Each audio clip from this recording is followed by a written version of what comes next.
അപ്പോൾ നമ്മൾ ഇന്ന് ഒരു കുക്കറിനകത്തൊരു കക്ക റോസ്റ്റാണ് വെക്കുന്നത്. അതിനൊരു 1/2 കിലോ കക്കറച്ചിയാണ് ഞാൻ നല്ലപോലെ കഴുകി അതിനകത്ത് വേസ്റ്റൊക്കെ ഞെക്കിക്കളഞ്ഞ് വൃത്തിയാക്കിയെടുത്ത കക്കായാണ്.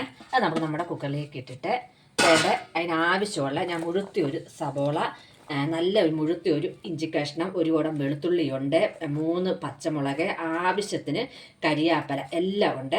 അതുകൂടി നമ്മൾ അതിനകത്തോട്ട് ഇട്ട് കൊടുക്കുകയാണ്. ഇനിയിപ്പം അതിനാവശ്യത്തിനുള്ള മഞ്ഞൾ കൂടി ചേർക്കുകയാണ്. ഇനി നമ്മൾ ഒരു 1/2 കിലോ അല്ലേ ഉള്ളൂ, അതുകൊണ്ടൊരു 1/2 സ്പൂണ് മല്ലിപ്പൊടി ഞാൻ ചേർക്കുന്നുള്ളൂ. പിന്നെ അതിലേക്ക് ചേർക്കുന്നത് ഒരു 1/2 സ്പൂണ് നമ്മുടെ മീറ്റ് മസാലയാണ്. പിന്നെ ഒരു ശക്കലത്തിൽ ഒരു 1/4 സ്പൂണ് കുരുമുളക് പൊടി ചേർത്ത് കൊടുക്കുന്നുണ്ട്. പിന്നെ നമ്മൾ വേണ്ട മുളക് പൊടി ഞാൻ ഒരു 1/2 സ്പൂൺ മുളക് പൊടി ചേർക്കുന്നുള്ളൂ. ഇനിയിപ്പം ഒരു ശകലം വെള്ളം, നമ്മൾ ഒത്തിരി വെള്ളമൊന്നും ചേർക്കുന്നില്ല, ഒരല്പം വെള്ളമേ ചേർക്കുന്നുള്ളൂ.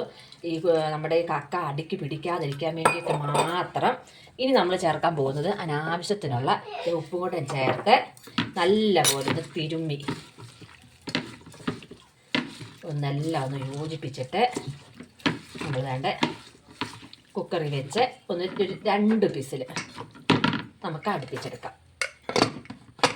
കടുക് പൊട്ടി വരുന്നുണ്ട്. ആ കൂട്ടത്തിൽ വേണ്ട 2 വത്തലമുളക് കൂടെ ഇട്ട് കൊടുക്കുവാണ്. പിന്നെ അത് ആവശ്യത്തിന് കരിവേപ്പില. ഇനി നമുക്ക് ഒരു സബോള ചേർക്കാം. അതുകൂടെ വഴറ്റാം. അപ്പോൾ നമ്മുടെ മികാച്ചുവിന് ഒന്ന് ഇളക്കണമെന്നൊക്കെ പറഞ്ഞു കേട്ടോ. അതുകൊണ്ട് മികാച്ചുവിനെ ഞാൻ ഒന്നിങ്ങനെ കയ്യെ പിടിച്ച് ഇളക്കുകയാണ്.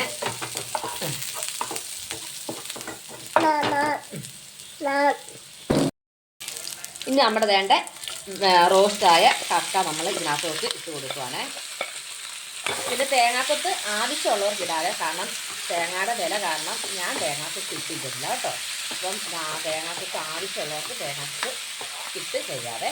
അപ്പം നമ്മൾ നമ്മുടെ എണ്ണയിലൊക്കെ വേണ്ട ഇട്ടൊന്ന് ഇളക്കി വേണ്ട. ഞങ്ങൾ 2 പേരാണ് ഇളക്കുന്നത്. അപ്പോൾ വേണ്ട നമ്മുടെ അടിപൊളി കക്ക റോസ്റ്റ് റെഡി ആയിട്ടുണ്ട് കേട്ടോ. അപ്പോൾ ഒരിക്കൽ കൂടി പറയുകയാണ്, എല്ലാവരും ഒന്ന് സബ്സ്ക്രൈബ് ചെയ്തേക്കണം. അപ്പോൾ നമുക്ക് അടുത്ത നല്ലൊരു വീഡിയോയും വരാം. ബൈ.